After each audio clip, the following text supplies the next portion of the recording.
Now, it's only $25 to get your testosterone level tested with results back in 25 minutes. Go to lowtcenter.com to book your appointment online today. That's lowtcenter.com. Low T Center, reinventing men's healthcare. Now, more than ever, start your mornings with WGNS. The Action Line with Bart Walker. Weekday mornings at 8:10 on WGNS, AM, FM, online. The Good Neighbor Network, FM 101.9 and AM 1450 Murfreesboro, FM 100.5 Smyrna, and online at WGNSradio.com. This is the Roundtable.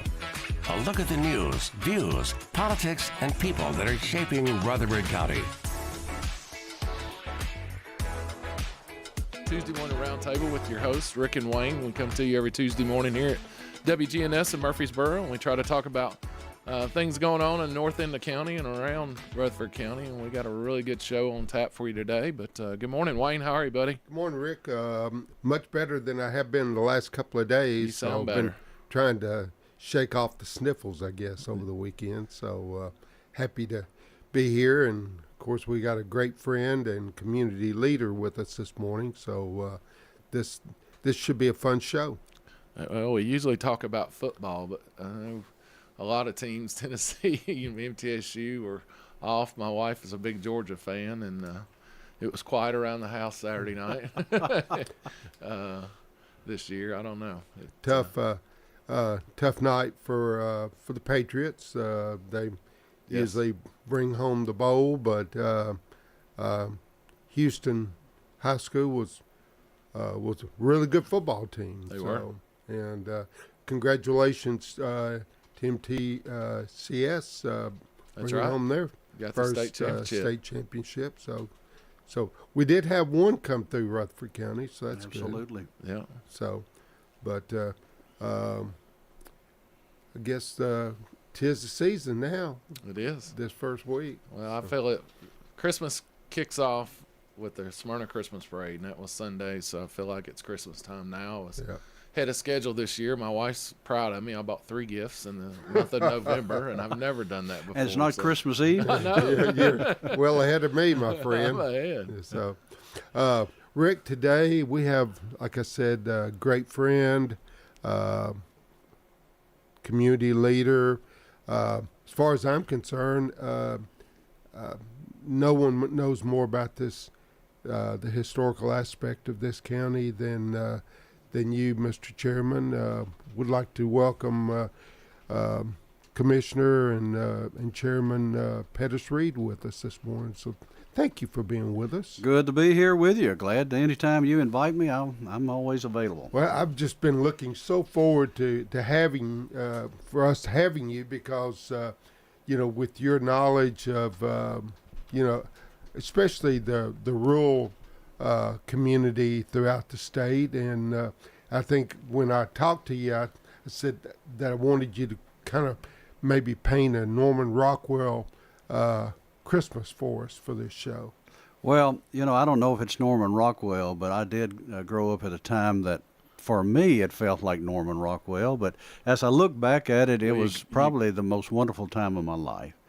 And I think anybody who thinks about Christmas memories, they think about those times when it was special for you and your family, and when you were a child, and those special times where Christmas seemed to never get here. And that's were those times that I think were very important to all of us and each and one of us. And, it seemed like at the time that I was growing up, Christmas didn't get here as fast as it does today. Sure. And, we didn't celebrate Christmas for 2 months, as like we did today. We didn't see Christmas decorations in stores until probably the end of November. We still celebrated Thanksgiving, I guess is what you would say. And we also celebrated Halloween. Halloween was a big deal, especially out in the rural area. That was a fun time that we did a lot of things. But Christmas just didn't show up until when Christmas was supposed to. Right. And I just can remember those times in particular and what you thought about. One of the big things that I remember as a child growing up, what meant that Christmas was almost here, is when that great big Sears and Roebuck catalog would show up. Oh yeah. And that when that catalog got there, you wore that thing out. Going through it, you probably knew you didn't have the opportunity to get anything you wanted out of that catalog. But you sit there, and what my mama called it, and most people did, and it later became the name of that catalog, the Wish Book. Oh, okay. And we would go through it, and we'd look at that and wish I had that, and I wish I had that. Oh, I wish I could get that. But that was probably one of the first things you would ever see as far as Christmas, when you would start thinking about the things that you wanted for Christmas. But I lived on a farm out here at Rockvale, Versailles in particular. And the thing about that time of the year and where it is right now, we were involved in farming. My father was a farmer. He drove a school bus, and that's how we made a living. That's how we got by, and that was always harvest time. Even as a child, the children were involved in that. I can still remember we got a week to 2 weeks off in the fall. That was not fall break that you have today. That was you got out to pick cotton. Mm-hmm. And we had a cotton patch. We would pick that cotton. We'd get up early in the morning. When the dew would get off of the cotton, we'd go out there and pick it. And that money that come out of that cotton patch actually went into the Christmas fund, I guess is what you say, for us to get that happening there. Then finally, my father decided, say, cotton's too hard. We can't do that. We're going to do something a lot simpler with a lot more money. And we ended up into the tobacco business. And if anybody tells you that's a lot easier, it's not. But the tobacco crop in Rutherford County was a very important part to Christmas, because that's when people would actually come December, November, December is when they would sell that tobacco crop. And they would get that check, and that's when that check would go into Christmas. I can remember we always sold our tobacco over in Franklin to the Jewell Brothers Tobacco House. And we would work hard with that all year long with that tobacco crop. We'd strip it, and then we'd pack it down, and there'd become the big morning that we would carry it to Jewell, to that huge tobacco barn, tobacco floor over there in Franklin, and they'd auction it off, and you'd want to get your best price there. And we get that check, and I can still remember my mother and father going uptown Franklin, and they would actually buy things there. And we knew what they were buying. They were buying Christmas, a lot of it. And then we'd come back to Murfreesboro. My father never got into the Christmas spirit, and I think I sort of kidded here a while ago about Christmas Eve. He never got into Christmas till about 2 days before Christmas. I mean, he started buying his Christmas gifts at that time. And we always pretty well knew where our Christmas gifts would come from when our father was buying them. They were either at Firestone with Mr. Atkins helping him buy those gifts, or Holden Hardware. I can remember a lot of Christmas Eve sitting in front of Holden Hardware. That was back when there was no such thing as child car seats. I usually sat in the front seat between my mother and father, brother and sister in the back, and I can still remember some late nights with Christmas, and I can still see those decorations in Holden Hardware, waiting for him to come out of that store. And sitting there looking up and seeing that advertisement of a paint can up there. I can still remember that, and us driving home Christmas Eve night and waiting for Santa Claus to come. But Christmas back in the rural area, everybody was pretty much in the same situation in the mid-50s or early 50s. Everybody was pretty much in the same economic situation. Most of us were farmers. We were dairymen. We went to school. Everybody had pretty much the same situation. All of us had 2 pair of blue jeans. When we come home, we changed from the good blue jeans, put them back into the drawer, and put on our farm clothes. So come Christmas, everybody was excited about the fact that Christmas was coming. Christmas was going to be something we would all participate in, and it was going to be a big deal. But you didn't think about Christmas back in November, as I said. You didn't think about Christmas in the early part of December. It all showed up in the middle of December. It all showed up at Christmas time. And I guess that's what made it really special. I guess that's really what made it take so long to get here. School. At school, Christmas was still a big part of what we did. Just this past last week, I went to my grandson's first grade Christmas program. And I got to see those young children sing their songs. They read their Christmas letters. And it's brought back memories of when I was in the first grade. And we put together a Christmas program about Santa Claus coming. And I had the opportunity in the first grade of playing Santa Claus. Now, there was no such thing as ordering a Santa Claus suit. There was no such thing as getting that done. But my mother made me a Santa Claus suit to fit me as a first grader. The only thing was she had to come to school and sew me in that costume. And I can still remember walking out on that stage and remembering my lines. My lines were ho, ho, ho. But I come out on that stage as Santa Claus, and all the kids in the auditorium hollered and screamed and carried on. It was a big time. In fact, I had to wear that suit, I remember, up to my grandparents at their Christmas and come out as Santa Claus and pass out the gifts. But that's what we all were so excited about, was what was going to be happening, and the fun and the visit with family. I think the Christmases that made it so special was we had the opportunity to see family. One special group of family was I had an aunt and uncle who lived in Milan, Tennessee. Now, to me, Milan, Tennessee was on the other side of the world. Sure.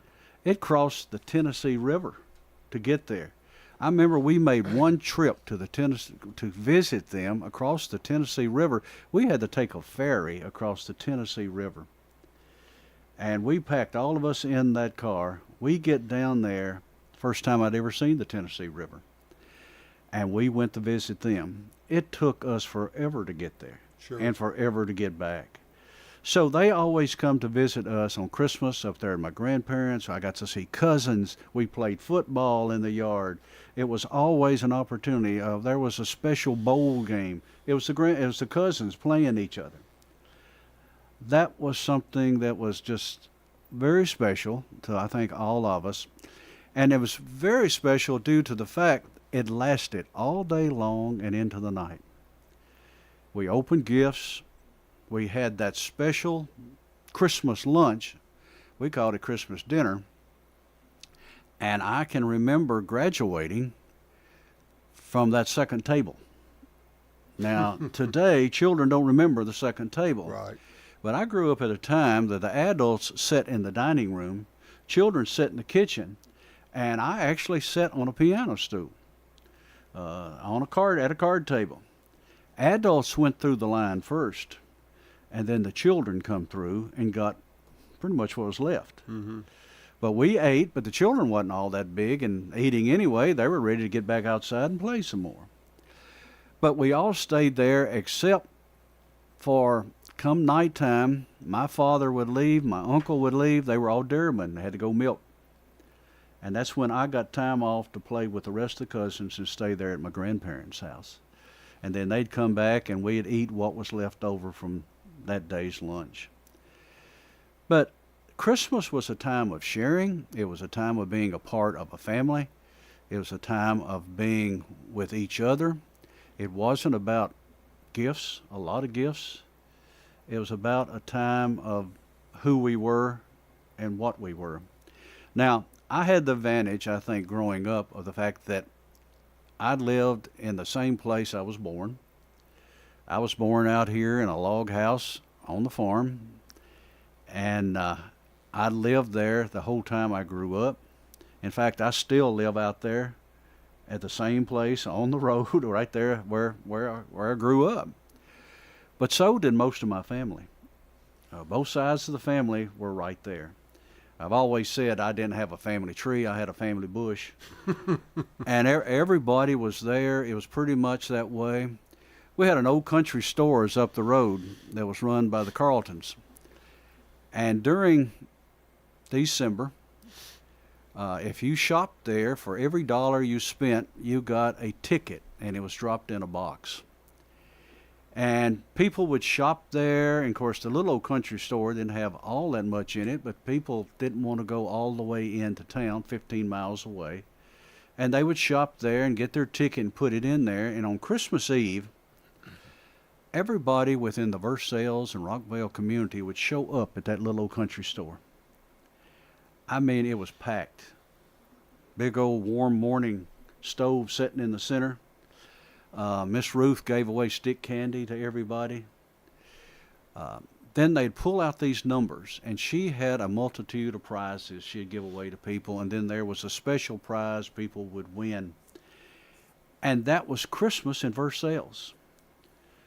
But the interesting thing about it is that that little old store right there, all the people in the community showed up.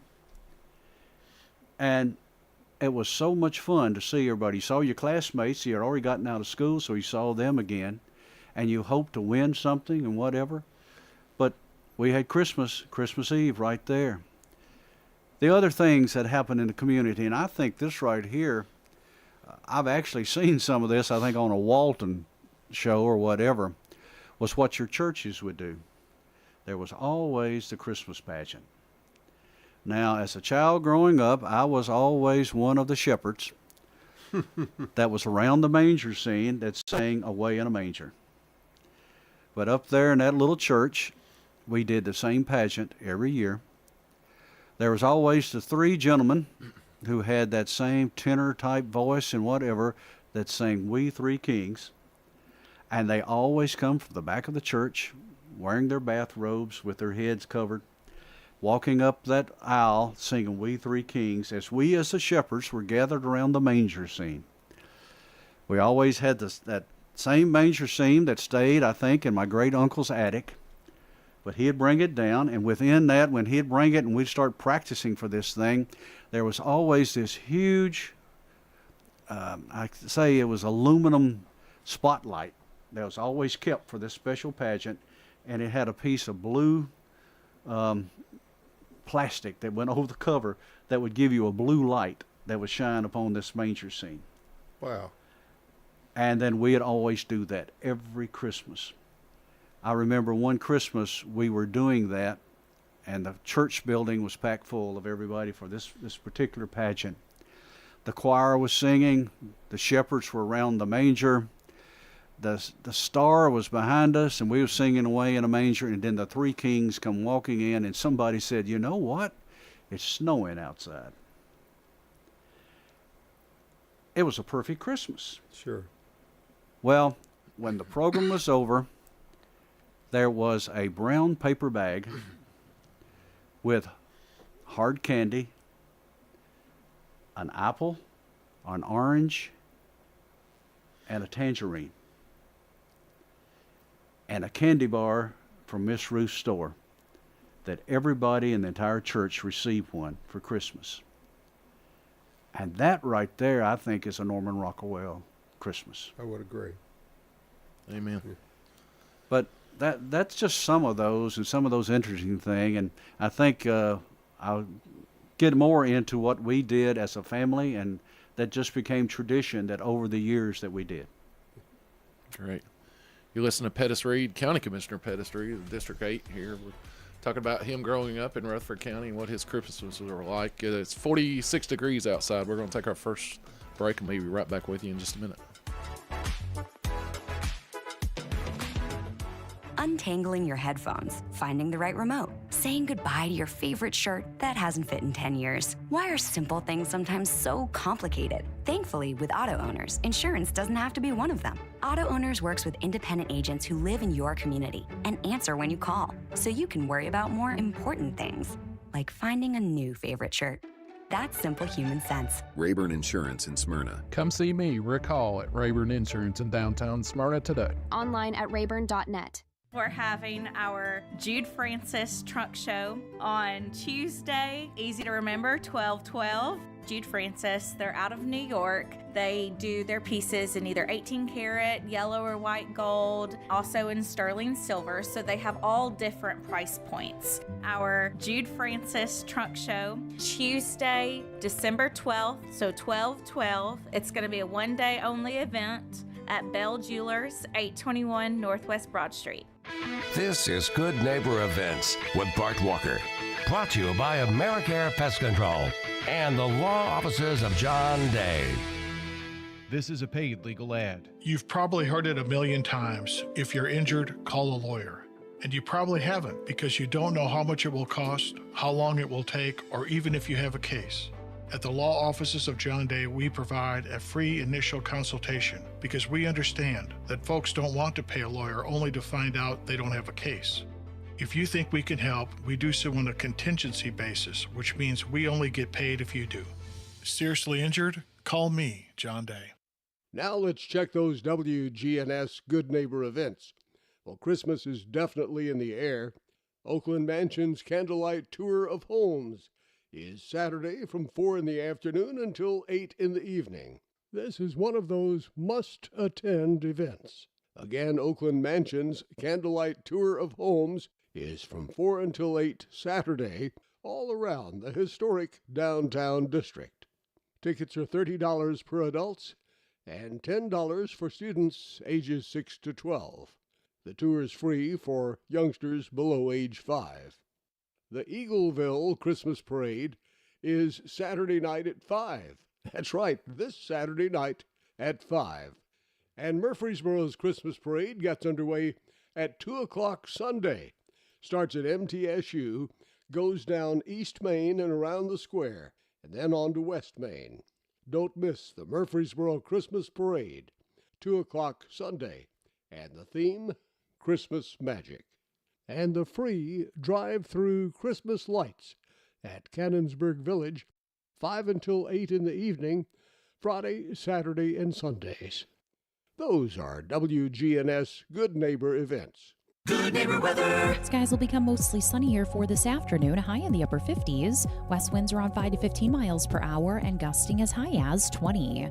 I'm meteorologist Jennifer Wojcicki on News Radio WGNS. Currently, it's 42. WGNS is powered by Middle Tennessee Electric. United Communications, MTE's internet company, is a nationally recognized, award-winning provider of internet and phone services to enterprise-class businesses and residential customers in Middle Tennessee. Find out more at mte.com/internet. This is the Roundtable from News Radio WGNS on FM 101.9 and AM 1450 Murfreesboro, FM 100.5 Smyrna, and worldwide at WGNSradio.com. Hey, good morning. Welcome to the second segment of Tuesday Mornings with Rick and Wayne. And it's been our pleasure this morning to have Commissioner and also Chairman, is it Public Safety? I'm Chairman of Public Safety. I'm Chairman of the Ag Committee. I'm Vice Chairman of the Steering Committee. Okay. I knew you were still on steering, yeah. So. And I'm Chairman of the Planning Commission. Okay, so. Your plate is overflowing, Mr. Chairman. I have several hats, and today I got my Christmas hat. So. Well, the viewing audience will be able to see that since you just showed it to the camera. But I have to admit, I was pretty mesmerized by listening to you talk about your old, maybe not old, but past family Christmases. I guess what I remember most about Christmases as a child, as a young man, is the smells of Christmas. With Mom used to put spiced tea on the stove, and it would permeate the house, and that I kind of associate that with Christmas smells. Absolutely. The thing I remember a whole lot about Christmas, of course, is all the food that we would have. And my mother was very big into Christmas. She loved Christmas. In fact, she started way back in the summer saving money for Christmas.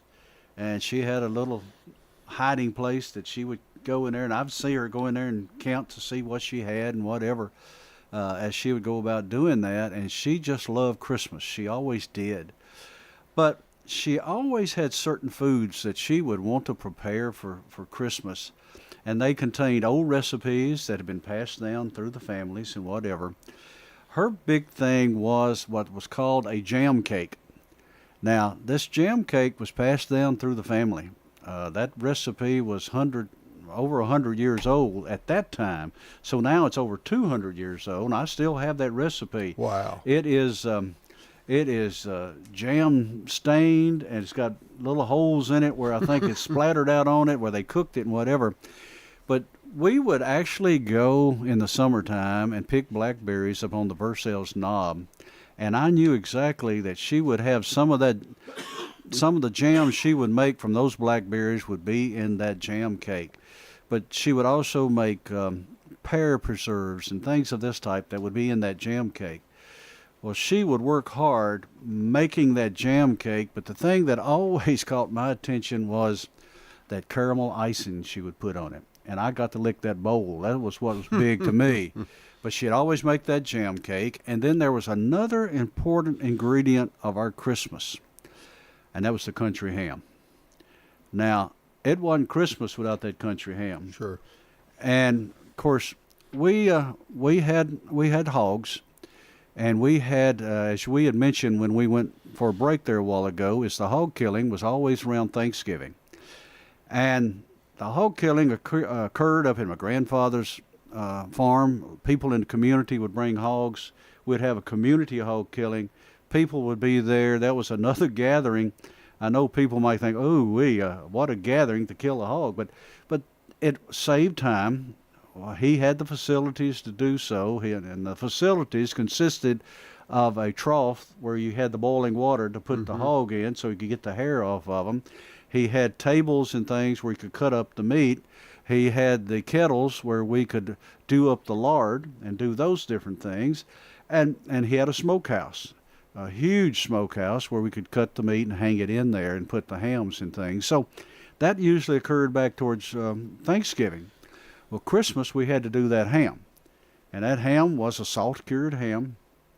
But she followed the same method of preparing that ham that hams had been done prior to the Civil War and beyond in the early 1800s of this county. And that was the boiling of the ham, the cleaning of the ham, boiling it, and then letting it soak for about 24 hours. But she would get that ham. She had a favorite lard stand. And when I say lard stand, a lot of people say, what in the world is that? They don't even know today. But it was a metal 5-gallon can. And you would take that lard stand, fill it with water. She would take the ham and place it inside of that lard stand and place it on the stove. And she would boil it in that lard stand. Bring it to a boil, so much per pound. She would also take anywhere from a cup to 2 cups of molasses and pour within that as it boiled, just to add a little bit more to it. Now, she had already, prior to that, cleaned off a lot of the salt, cleaned off as much of that as she could, removed some of the fat that was on it. So it sat there and boiled for a good while. Once she had determined it had boiled enough, she would take that lard stand off of that stove, which would require 2 of us to get it off that stove. We would take it and carry it out and set it in another room.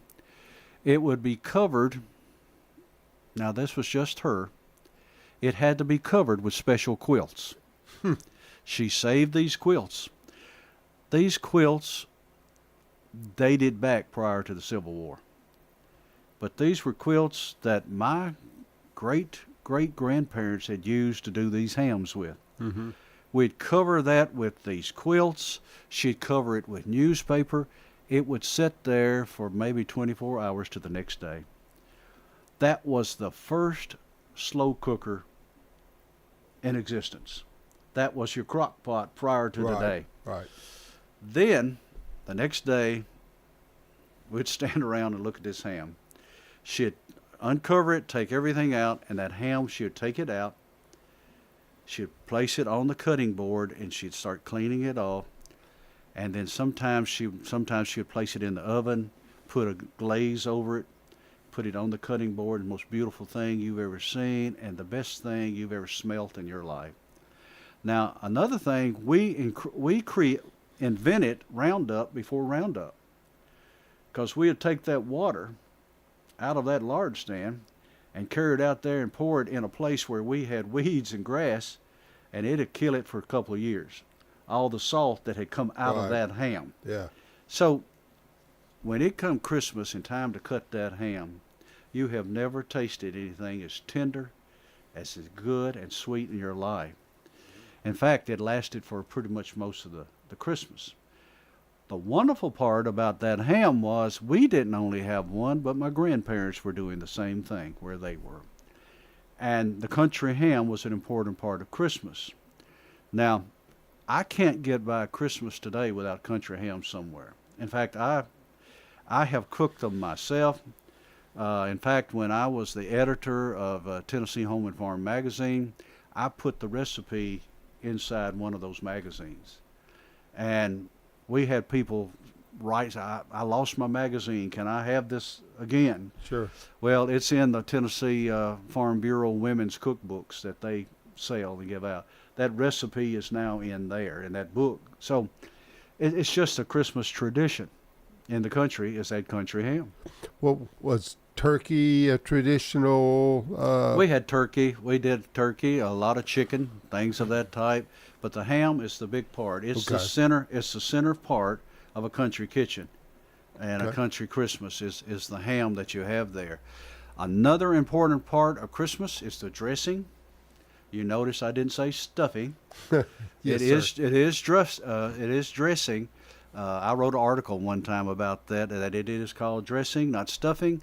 If you want stuffing, go get your couch and pull out the stuff that's in there. That's stuffing. Dressing is something that's a cornbread dressing is very important. The way that you prepare it, the way it's done. I still cook dressing myself. I do it in a cast iron skillet, the old-fashioned way. It's just the way that we do that. Can I come to your house? Well, you have to get in line because it don't last very long. I bet. This year, I actually, for Thanksgiving, cooked a chicken, and I cooked it in a clay roaster.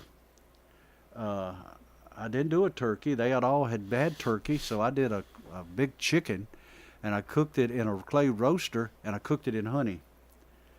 And it roasted in that clay roaster, best chicken. In fact, when I went back for seconds, all I had was bones that was left. Oh, wow. And I got the best compliment of all. My daughter come up to me after that day and said, "Are you going to cook another one this Sunday? I'd like to have another one." But Christmas involves the food. It involves the desserts. I had a sister-in-law made a great coconut cake. Coconut was big that time because coconuts you never saw except at Christmas time. Mm-hmm. And I can still remember us getting those coconuts and going getting a nail and punching a hole in it to drain out the milk out of it. And then we get that coconut and grate it. As a kid, your responsibility was to grate that coconut where you could eat it like that. Fresh coconut like that. That's a big part of Christmas and what we did was the foods that we had. And as you mentioned, the smells. You could smell the ham cooking. You could smell all of this happening within a house. That was a warmth of Christmas within any house, was these smells and the way you had those. Now, another important part of Christmas that is you'll ask somebody, what was the greatest thing you ever received from Christmas? What gift did you get that you still can remember? Well, when I think back of the things that I did get, I always remember our Christmas stocking. Our Christmas stocking didn't contain the things I don't think they did today. There was always an orange. There was always an apple. There was always the nuts that was in there. We always look forward to getting those. But I think one of the things that I really enjoyed, and this was in school, you could tell how well you were thought of as a boy in school by the number of the packs of firecrackers you got. And it really was. That's how you were remembered, or how they rewarded you. But you'd come home with packs of firecrackers. Now, can you imagine firecrackers in our school today? No, not at all. But firecrackers didn't cost a nickel. But hey, let me give you a pack of firecrackers or whatever. We'd bring those home from school, and we'd put them up on the mantle. We'd put them on the mantle for a particular reason. It was the warmest place in the house. And it seemed to dry out those firecrackers where they'd make a louder bang. Okay. And that's what we did. Now, in schools, in the classrooms, we always drew names, and you always had to get a gift for somebody. And then you'd also get these extra things like the firecrackers and like that. I can remember in our classrooms, the big gift that the girls would always get was a little bottle of perfume. And it was always Blue Waltz. Now, I don't know if y'all know anything about Blue Waltz, but Blue Waltz was sold over at McClellan's and Woolworths. And Blue Waltz, if you opened that up, you could smell it for miles. Wow. It was not an expensive perfume. It didn't come from Paris. But it was a fun gift that you gave. It came in a very pretty box and all this sort of thing. But that was the number one gift for girls. But that was some of the gifts that you would get at school. Now, the number one gift I got as a boy at Christmas time, I always wanted, and there were several Christmases I never saw this. But as I got over, I was the third child out of three. I had a brother who was 8. I had 8 years older than me, and I had a sister who was 6 years older than me. So I spent a lot of my time with a lot of pass-downs. And I learned to ride their bicycles. I learned to ride my brother's bicycle by the fact that I'd get on it, get going, and the only way I could stop it was jumping off. My sister had a girl's bike, and I wasn't too keen on riding that out where anybody could see me. I always wanted a bike. And I remember one year being my father, as he went to go get tires for the school bus, we come here to Firestone. And over in the corner was the most beautiful red and silver Firestone 500 bicycle I'd ever seen in my life. And I went over there, and it was sort of like Ralphie and the BB gun. Right. But I stood there and took my hand and went all over that bicycle. Caressed it. And I could just see myself. I could see myself riding that bicycle. But I thought, no, there's no way in the world I'd ever get me a bike as beautiful as that bicycle. Well, that Christmas, my parents went into town at Christmas Eve. My father, once again, became Santa Claus at Christmas Eve. We were at home, the three siblings. It started to snow. And I mean snow. And it snowed, and it snowed, and they had never gotten home. And my sister was left with some of the duties of making sure the ham was finished, making all this was done. And we were waiting for them to come home. And finally we saw the lights coming, and the car was pushing snow out of the way. Well, that next morning I thought, I just wonder, am I going to get a bicycle this year? And I thought, no, there's no way that would happen. I go into where the Christmas tree is, and it's the room without heat. And there in that room, in the biggest box you've ever seen, I could read on it, Firestone 500. I got my bicycle. Wow. So my brother and my father and myself that day put together that beautiful bicycle, and I rode it in the snow for the first time. And as a matter of fact, I'm 75 years old. I still have that bicycle. Wow. That's pretty awesome. That is pretty cool. I still have it. Well, I hope you're enjoying the show so far. You're listening to Pettis Reed, County Commissioner with Rutherford County, and I just have to say I'm a stuffing guy. It goes in the bird, not outside. We have to get you some dressing, man. Yeah, I'm a dressing guy also, Not but opposed to making both, but I make my. But I'll be almost year. 70. I'll be 70 here in a couple of weeks. So, yeah. Hey, we're going to take our second break. We'll be right back with you in just a minute.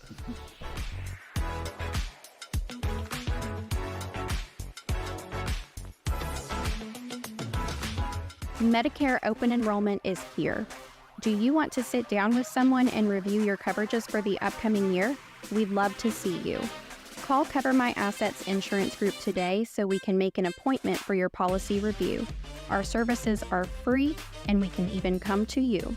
We are a local agency that puts our community first. Find us on Facebook or visit our website at covermyassets.com. That's covermyassets.com. As a leader in environmental services, sustainability is deeply integrated into our business model. At Middle Point Landfill, we are environmentalists at heart. We use cutting-edge technology in combination with our deep experience in recycling and waste services to protect our environment and our neighbors. That's our job, and that's our promise. We invite you to learn more about us at middlepointlandfill.com. For public services, we are sustainability in action. This is Kim Dunaway from Sunshine Nutrition Center. You hear me on Monday mornings at 7:20 talking about how to lead a healthier lifestyle. We carry supplements, personal care, and grocery items at both our Murfreesboro and Smyrna locations, family owned and operated since 1989. Here at Bud's Tire, we make buying Michelin tires simpler. I'm Allison Mitchell with Bud's Tire Pros. We offer a straightforward approach to service, including nationwide warranties with every purchase. Stop in today to see our full lineup of Michelin and BF Goodrich tires. For whatever you drive, Michelin and BF Goodrich have a tire to fit any need. Bud's Tire Pros, hassle-free, guaranteed. We're located on East Main Street, exactly 3 miles from the town square, 1 mile past Rutherford Boulevard. Visit us online at budstireprostn.com. When the unexpected happens, fire, water, or storm damage, Farrah Construction can help. Farrah Construction is also there to help when a car slams through the wall, and that seems to happen more often these days. I'm Ron Hall. Let our family at Farrah Construction help you. Call Farrah Construction and we'll board up, put down tarps, secure your home or business until the insurance coverage is approved. I'm Ron Hall. Shop local. Let our family business help you. Farrah Construction Company. Hi, this is Bob Cornell, pastor of Covenant Church right here in Murfreesboro, Tennessee. The answer that you've been looking for is found in Jesus and what he accomplished at the cross. You see, Jesus changes lives from the inside out. We would love for you to join us at Covenant Church, located at 1124 Brinkley Ave right here in Murfreesboro. We have services Sunday morning at 10:30 a.m. and Tuesdays at 7 p.m. You can learn more about us at our Cornell Ministries YouTube channel. We want you to grow in Christ at Covenant Church. This is the Roundtable from News Radio WGNS on FM 101.9 and AM 1450 Murfreesboro, FM 100.5 Smyrna, and worldwide at WGNSradio.com. And good morning again, and welcome to the final segment of Tuesday Mornings with Rick and Wayne. And this morning we've had County Commissioner and I'm going to say historian Pettis Reed, and like I said off air, this has just been a fun show to get to hear about some of the old country Christmases that you've experienced. Well, you know, I sort of look at Christmas like I did as a child, whatever. I got people that ask me, say, well, have you decorated your house yet? I said, well, I don't get in that big a hurry. I said, as long as I've got it done by Christmas night, I'm okay. Yes, sir. But the thing, as I go back and look, Christmas was not that commercial back growing up. I mean, it really wasn't. I can remember the city of Murfreesboro right here did not put up Christmas decorations until the day after Thanksgiving. They did not. I remember the electric department would hang up across the street their decorations, and they done it the day after Thanksgiving. And that's what most of the people around here did too. You know, you take a look at what we do now with Christmas trees. We have Christmas trees now that are brought in here, and people do live trees. A lot of the people have artificial trees, and I understand the safety and all of that. Our Christmas trees were Rutherford County cedars. Mm-hmm. My brother and myself were allowed to go out and pick the tree, and we'd bring it back. Now, like I said, I had an older sister. She was 6 years old. We'd bring a tree back in, and we had to satisfy her and my mother. Well, we soon learned that, okay, the tree that we bring back will probably not be the one that this is not going to work. So we'd go out, and we might cut 2 or 3. We'd only bring back 1, and the other 2 would be sitting out there in the wings. And they'd look at that, no, we need a different one. We'd say, okay. And we'd go back out, and we'd chase a rabbit or 2 and whatever, and then we'd come back. What about this one? Well, I don't know. Okay, we go back and we bring, okay, this is the one. So we always hedged our bet, what we had there. Because that's one thing we had plenty of out there on that, where we farmed, plenty of cedar trees. Sure. But you talk about smells. That's a smell I can remember right now as far as Christmas is that cedar tree. In fact, I can cut out a fence row right now, and I can cut down a cedar tree and smell that, and it immediately reminds me of Christmas. Mm-hmm. Because the cedar trees we have here, that was Christmas. That's what we always had. And that's what everybody else had. And everybody attempted to place those trees as close to a window as they could. There wasn't outside lighting. People just really didn't do a whole lot of outside lighting back then. I remember our first outside lights we had. My sister always wanted to do that. And my father went to Firestone and bought some lights. And those were those lights that if one went out, they all went out. You're right.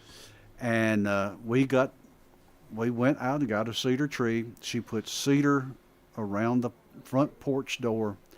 She plugged in those lights and put around it and plugged it into the light socket on the front porch. And we actually had Christmas lights on the outside, and we thought we were in tall cotton.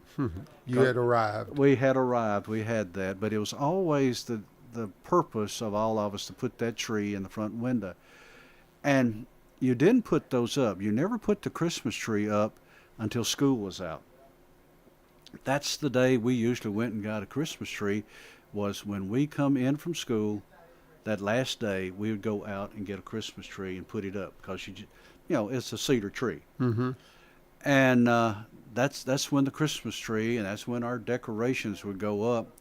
Within our little old house there, the Christmas decorations consisted of 2 or 3 little plastic reindeers and a sled on the mantle or something of that type. My grandmother, she was very much into it. She had a magnolia tree out front. She would cut magnolia leaves and put those on the mantle. And she had some other things and candles. It was just really special.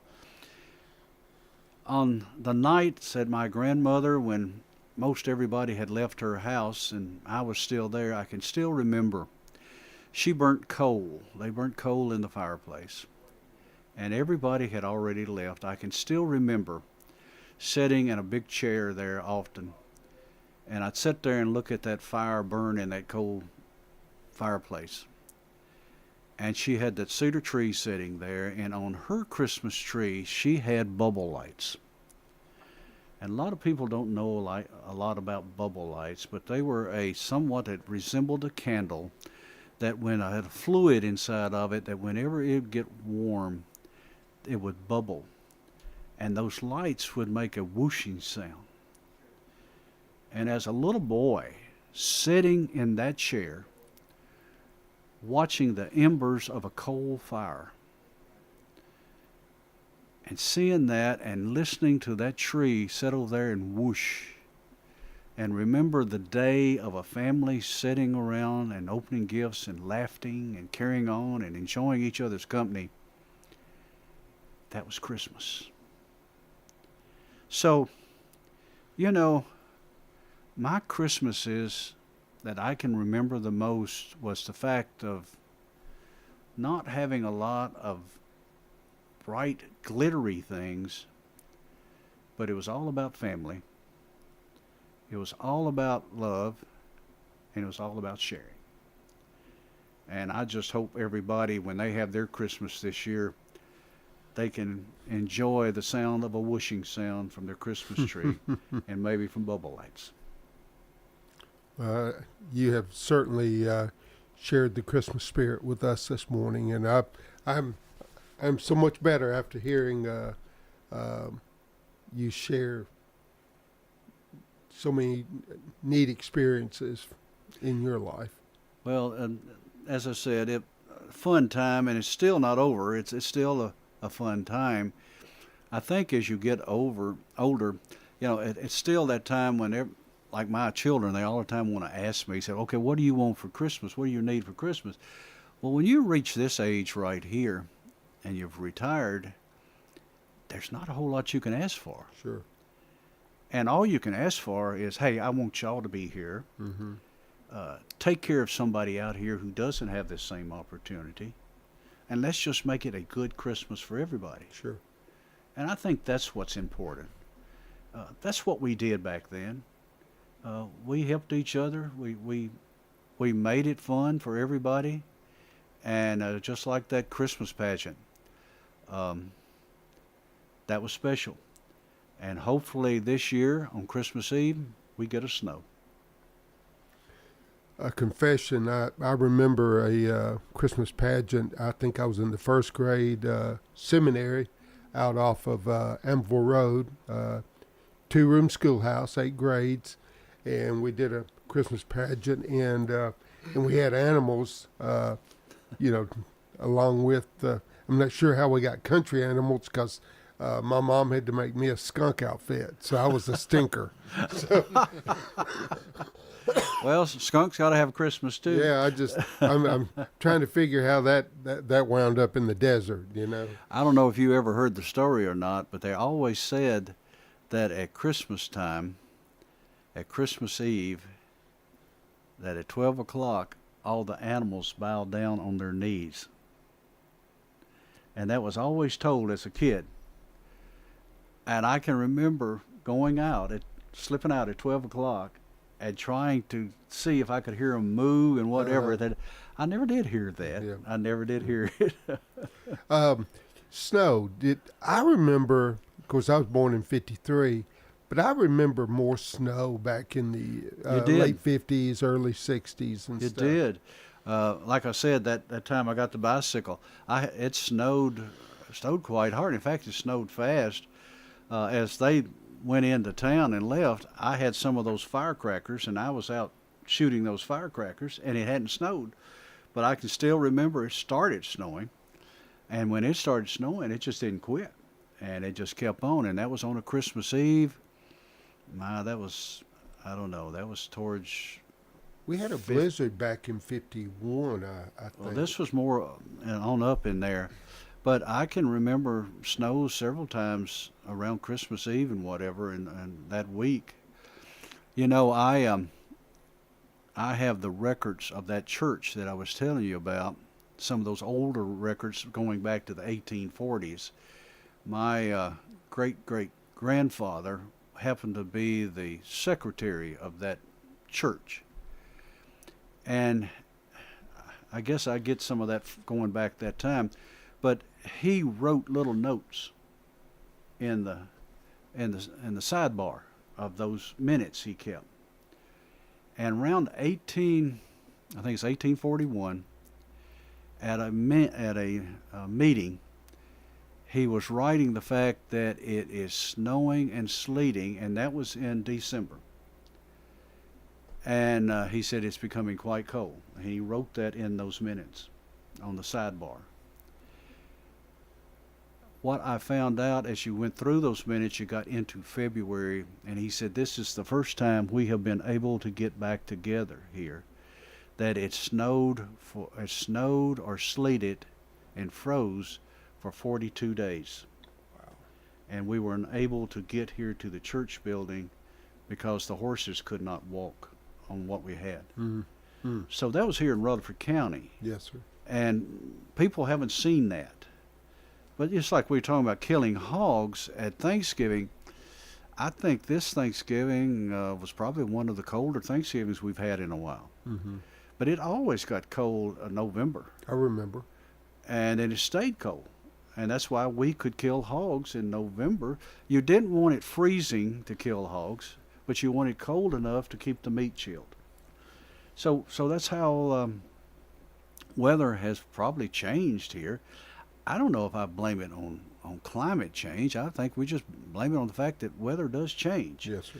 Because you look back to 1841 and what they had then, it's just changed. Mm-hmm. And I can, I grew up, like I said, in a house that was a frame house, 3 rooms. We were heated with coal oil. We had a coal oil stove in one of the rooms. One room that my brother and myself slept in, they had no heat. And you learned at a very early age, get up and put your clothes on quick. Right. Because of the fact that, there wasn't heat in that room. In fact, we had ice on the inside of the window, just as much as you could have on the outside, because it would get that cold. Mm-hmm. My father was a school bus driver, and at Christmas time, he'd give every kid a candy bar as they got off the bus. Any he had left over, he'd bring them and put them in our room back there because it got so cold, and they'd be just like putting them in the freezer. Sure. So that's just the way it was back then. But different times, different things change, and it's good to have those memories. Yep. Thank you for this morning, and Merry Christmas to you. Merry Christmas to you and everyone else out there. Exactly. I want to wish everybody a Merry Christmas as well. And just tailing off last week's show, don't forget this weekend it's Hot Cakes and Holly put on by the Murfreesboro Rotary Club. It'll be from 7:30 to 11 at Middle Tennessee Christian School. They'll have tickets at the door, and please come out and enjoy some pancakes and good fellowship and things going on at Middle Tennessee Christian. I think Santa's supposed to be there too. Santa will be there to take pictures, so bring the young ones out if you haven't had your pictures taken with one.